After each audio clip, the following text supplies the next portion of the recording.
내란 종식과 국민 주권 방해하는 서울대 김앤장 커넥션은 대한민국과 사법정의를 망치는 반국가 세력이 아닌가?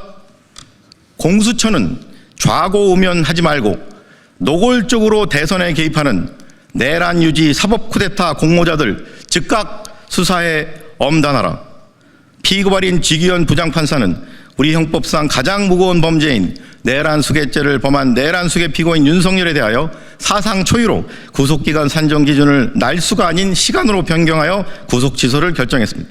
피고발인 심우정 검찰총장은 이를 충분히 바로잡을 수 있었음에도 불구하고 고의적으로 즉시항고를 포기를 강행하여 윤석열을 탈옥시켰습니다.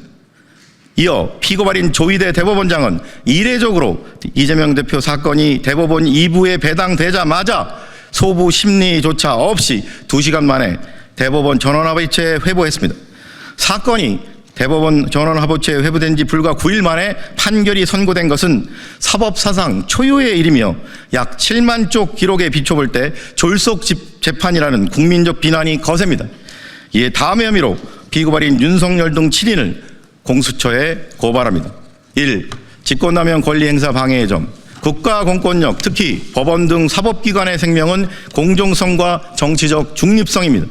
또한 법 앞에 평등이라는 대한민국 헌법 규정은 형사사법 시스템의 대원칙입니다.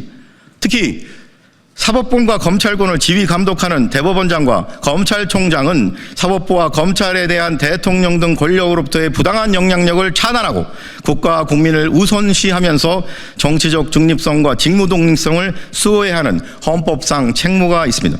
그런데 피고발인 7인은 전현직 대통령, 국무총리, 대법원장, 검찰총장 등의 막중한 자리에서 순차적, 승계적으로 공모하여 자신들의 직무권한을 함부로 남용하였습니다.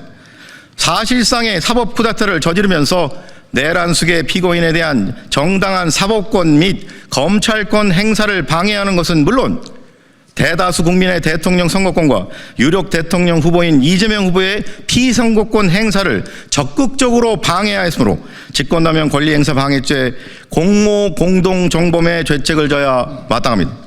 2. 공직선거법 제85조 제1항 공무원의 선거관여 금지 및 제255조 제6항 위반, 공직선거법 제85조 공무원 등의 선거관여 금지 제1항은 공무원 등 법령에 따라 정치적 중립을 지켜야 하는 자는 직무와 관련하여 또는 지위를 이용하여 선거에 부당한 영향력을 행사하는 등 선거에 영향을 미치는 행위를 할 수 없다고 규정하고 있습니다.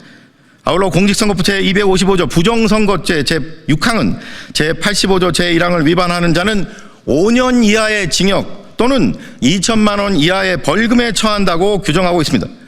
그럼에도 불구하고 피고발인 한독수 대통령 권한대행, 김주현 대통령실 민정수석, 조희대 대법원장, 심우정 검찰총장은 대통령실, 국무총리실, 대법원 그리고 검찰의 정치적 중립성을 무너뜨렸습니다.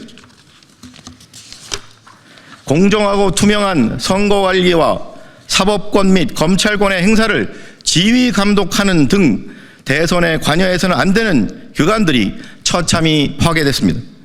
또한 차기 대통령 당선이 유력한 이재명 민주당 후보의 당선을 저지하고 피고발인 한독수를 국민의힘 후보로 만들어 당선시킬 목적으로 검찰 상고 및 위법 부당한 대법원 판결을 주도하면서 이재명을 지지하는 국민 다수의 선거권 및 이재명 후보의 피선거권을 박탈하고자 했습니다. 사실상 이재명 후보에 대한 낙선 운동을 하였으므로 공직선거법상 공무원 등의 선거관여 금지 위반의 죄책을 져야 마땅합니다. 이에 위처럼 피고발인들을 고발하오니 법 앞에 평등이라는 헌법 규정이 국민의 한 사람인 전직 대통령, 국무총리, 현직 대법원장과 검찰총장 등에게는 달리 적용되어 형사사법 시스템에 대한 국민의 신뢰를 더욱 붕괴시킨 일이 없도록 피고발인들의 혐의에 대해 철저히 수사하고 엄중히 처벌하여 주기를 사법정의를 바라는 수많은 국민을 대신하여 강력히 촉구하는 바입니다. 2025년 5월 13일 사법정의 바로세우기 시민행동.